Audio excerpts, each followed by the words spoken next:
ঢেকিয়াজুলি সমষ্টিত প্ৰায় খুবেই ষ্ট্ৰং হৈ পৰিছেহি আৰু অগ্ৰগতিত আগবাঢ়ি আছে। আমাৰ লগত বহুত কাৰ্যকৰ্তা এতিয়া যোগদান কৰি আছে। বিজেপিৰো কৰি আছে, কংগ্ৰেছৰো কৰি আছে বা বিভিন্ন অন্যান্য দলৰ বিলাকেও আমাৰ লগত যোগদান কৰি আছে। আৰু আমি খুবেই আনন্দিত হৈছোঁ যে ঢেকিয়াজুলি সমষ্টিত বিশেষকৈ BPF দলক ৰাইজে আঁকোৱালি লৈছে। লগতে প্ৰায় 40,000ৰো অধিক বৰ্তমান আমাৰ লগত জড়িত হৈ আছে কাৰ্যকৰ্তাসকল। আৰু আমি ভাবা নাছিলোঁ যে ৰাইজে আমাক ইমান মৰম কৰিব, চেনেহ দিব, যে এই কম সময়ৰ ভিতৰত যে আমাক ৰাইজে নিজে যোগাযোগ কৰি যে ঢেকিয়াজুলি সমষ্টিত BPFক মানে আঁকোৱালি লৈছে। খুবেই ৰাইজলৈ আমি অশেষ ধন্যবাদ আঁকোৱালি লোৱাৰ বাবে। আৰু পোনপ্ৰথমতে যিটো নেকি প্ৰশ্ন আহি আছে ঢেকিয়াজুলি সমষ্টি, বৰচলা সমষ্টি বা ৰাঙাপাৰা সমষ্টি পাতে, ইয়াত এতিয়া সদ্যহতে যিহেতু আমাৰ সাংগঠনিক দিশটো মজবুত কৰাটো ইম্পৰ্টেণ্ট। সাংগঠনিক দিশটো যদি ষ্ট্ৰং হয় তেতিয়া বেলেগ কথা। এতিয়া আমাৰ ইয়াতে সাংগঠনিক দিশটো মজবুত হৈ আছে, বৰচলা হওক, ঢেকিয়াজুলি হওক বা ৰাঙাপাৰাই হওক, আমি খুবেই ভাল পাইছোঁ। এতিয়া ওপৰ মহলত আমাৰ এটাই দায়িত্ব আহিছে, ওপৰৰ যিটো নিৰ্দেশ মৰ্মে পাৰ্টীৰ আমাৰ মাননীয় হাগ্ৰামা মল্লিক ছাৰৰ কিবাত সাংগঠনিক দিশটো আমি ষ্ট্ৰং কৰিব লাগে। আৰু লগতে সেই হিচাপে আমি কাম কৰি গৈ আছোঁ কাৰ্যকৰ্তা হিচাপে। আগন্তুক 26ৰ নিৰ্বাচনৰ সেইটো আমাৰ হাইকমাণ্ডে যিটো ডিচিশ্যন তাৰ ভিত্তিত হ'ব। সদ্যহতে আমি এতিয়া নিৰ্বাচন বুলি নহয়, আমাৰ সাংগঠনিক দিশটো মজবুত কৰি আছোঁ। যদি ৰাইজে যদি বিচাৰে আহক, সময়টো তাতে দেখা যাব। ৰাইজে যদি কিবা ঢেকিয়াজুলিৰ পৰা কিবা ভাবিছে তেতিয়া সেই সময়ত কি হয় সেইটো ক'ব নোৱাৰি। কিন্তু সদ্যহতে আমি এয়া স্পষ্ট সকলো ৰাইজক আহ্বান বা অনুৰোধ জনাইছোঁ, আহক BPF দলটোক ষ্ট্ৰং কৰাৰ সহযোগ কৰক।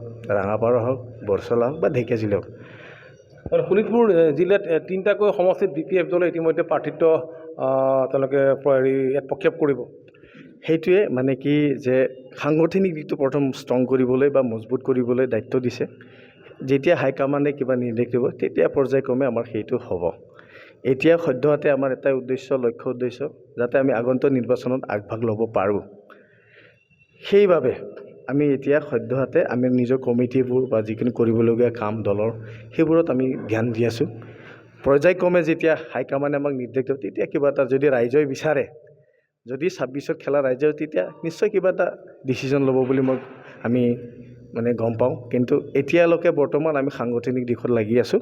কিমান শক্তিশালী ঢেকিয়াজুলিত সাংগঠনিক ভেটি BPFৰ বৰ্তমান কিমান শক্তিশালী?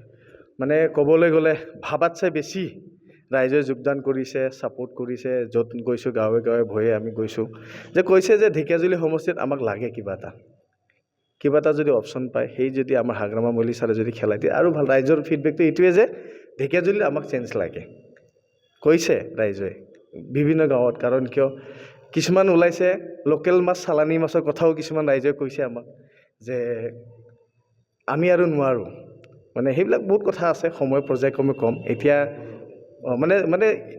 মানে 10 বছৰ যিহেতু চালানীৰ কথা কৈ আছে ৰাইজে আমাৰ ওচৰত, কমপ্লেইন লৈ বহুতে অফিচলৈ আহে, আমাৰ কাৰ্যালয়লৈ।